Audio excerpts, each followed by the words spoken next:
Audie Murphy's story begins far from the battlefield, on a poor cotton farm in rural Texas.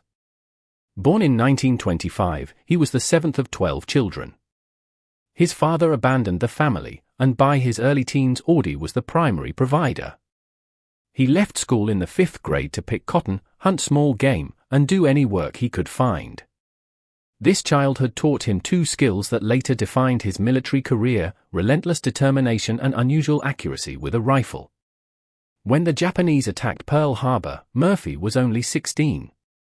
He tried immediately to enlist, but he was small, barely 5 feet 5 inches and about 47 kilograms, and the military repeatedly rejected him for being underweight.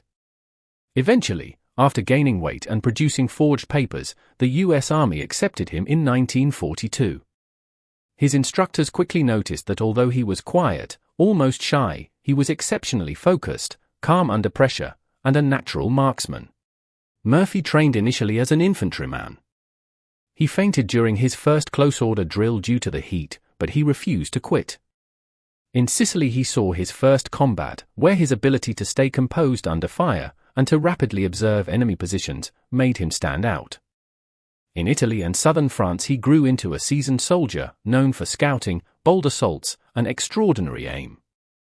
His fellow troops sometimes said that danger awakened something fierce in him, but his true moment of immortality came on the 26th of January, 1945, near Holtzwihr, France. Murphy's company was badly outnumbered when German forces launched a major attack with tanks, machine guns, and infantry. Murphy ordered his men to fall back to safer positions while he stayed forward alone to cover the retreat. He climbed onto the burning wreck of a U.S. tank destroyer, its machine gun still functional, and, fully exposed, he opened fire on the advancing Germans. For nearly an hour, Murphy single-handedly held off an entire German assault. He called in artillery fire while firing the machine gun, picking off enemy soldiers with unbelievable precision. Flames and smoke surrounded him, and bullets were hitting the metal beneath his feet, but he did not move. Witnesses said he seemed impossible to kill, like a man with nothing left to lose. By the time reinforcements arrived, Murphy had killed or wounded dozens of Germans, stopped their advance, and allowed his unit to retake the ground. He finally stepped down from the burning vehicle only when he ran out of ammunition, and despite receiving a leg wound, he immediately led a counterattack. For this action, he received the Medal of Honor, the highest U.S. military award. He was just 19 years old, one of the youngest recipients in American history. After the war, Murphy returned home a national hero, but his life did not suddenly become easy. He suffered from what is now recognized as PTSD, enduring nightmares and insomnia. Despite this, he wrote a best-selling memoir, To Hell and Back, recounting his wartime experiences with honesty and remarkable clarity. Hollywood called soon after.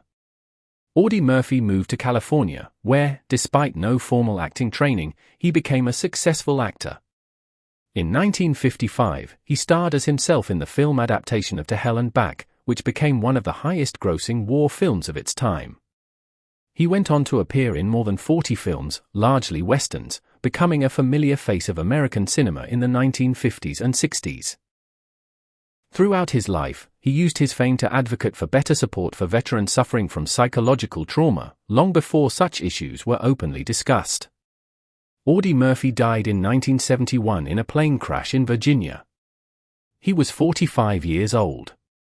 He was buried with full military honors at Arlington National Cemetery, where his grave remains one of the sites most visited.